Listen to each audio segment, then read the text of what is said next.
ದಿನದಿಂದಲೇ ಅಯೋಧ್ಯೆಗೆ ರಾಮ ಭಕ್ತರು ಆಗಮಿಸೋದಕ್ಕೆ ಎಲ್ಲಾ ರೀತಿಯ ವ್ಯವಸ್ಥೆಯನ್ನ ಮಾಡಲಾಗ್ತಾ ಇದೆ. ವಾಹನದ ವ್ಯವಸ್ಥೆಯನ್ನ ಕೂಡ ವಿಶೇಷವಾಗಿ ಕಲ್ಪಿಸಲಾಗಿದೆ ಅನ್ನೋದರ ಡೀಟೇಲ್ಸ್ ಸದ್ಯ ಸಿಗ್ತಾ ಇದೆ. ಸಹಜವಾಗಿ ರಾಮನ ಭಕ್ತರು ಅಯೋಧ್ಯೆ ತಲುಪೋದನ್ನ ಮತ್ತಷ್ಟು ಸುಲಭ ಮಾಡಲಾಗ್ತಾ ಇದೆ. ಆ ರೀತಿಯ ವಿಶೇಷ ಸೇವೆಗಳನ್ನ ಕೂಡ ರಾಮನ ಭಕ್ತರಿಗೆ ಒದಗಿಸಲಾಗ್ತಾ ಇರೋದನ್ನ ನಾವು ಗಮನಿಸ್ತಾ ಇದ್ದೀವಿ. ವಿಶೇಷ ವಾಹನದ ವ್ಯವಸ್ಥೆ ಆಂಜನೇಯ ಹುಟ್ಟೂರಿನಿಂದ ಕಿಷ್ಕಿಂಧೆಯಿಂದ ಅಯೋಧ್ಯೆ ತಲುಪಿದೆ ವಿಶೇಷ ವಾಹನ ಅನ್ನೋದರ ಡೀಟೇಲ್ಸ್ ಸಿಗ್ತಾ ಇದೆ. ಆಂಜನೇಯನ ಮೂರ್ತಿಯೊಂದಿಗೆ ತಲುಪಿದೆ ವಾಹನ ಜೊತೆ ಸ್ವಾಮಿ ಗೋವಿಂದಾನಂದ ಸರಸ್ವತಿ ಅವರು ಕೂಡ ಆಗಮಿಸಿದ್ದಾರೆ ಅನ್ನೋದರ ಡೀಟೇಲ್ಸ್ ಸದ್ಯ ಸಿಗ್ತಾ ಇರೋದು.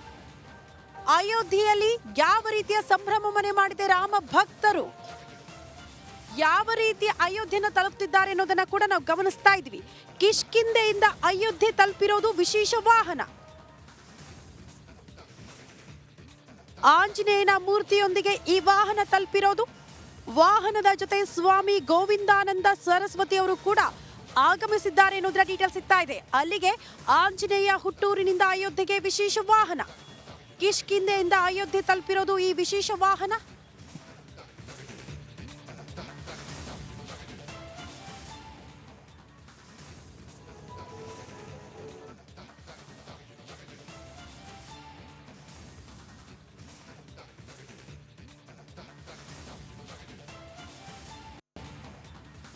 ಅಯೋಧ್ಯೆಗೆ ರಾಮನ ಭಕ್ತರು ಆಗಮಿಸುವುದಕ್ಕೆ ಯಾರು ಕೂಡ ಪರದಾಡಬಾರದು ಅನ್ನೋ ನಿಟ್ಟಿನಲ್ಲಿ ಎಲ್ಲಾ ರೀತಿಯ ವ್ಯವಸ್ಥೆಯನ್ನ ಬಹುತೇಕ ಕಡೆ ವಿಭಿನ್ನ ರೀತಿಯಲ್ಲಿ ಮಾಡಿ ರಾಮನ ಭಕ್ತರು ಅಯೋಧ್ಯೆಯನ್ನ ತಲುಪಿಸುವ ನಿಟ್ಟಿನಲ್ಲಿ ಎಲ್ಲಾ ರೀತಿಯ ವಿಶೇಷ ವ್ಯವಸ್ಥೆಗಳನ್ನ ಮಾಡಲಾಗ್ತಾ ಇದೆ.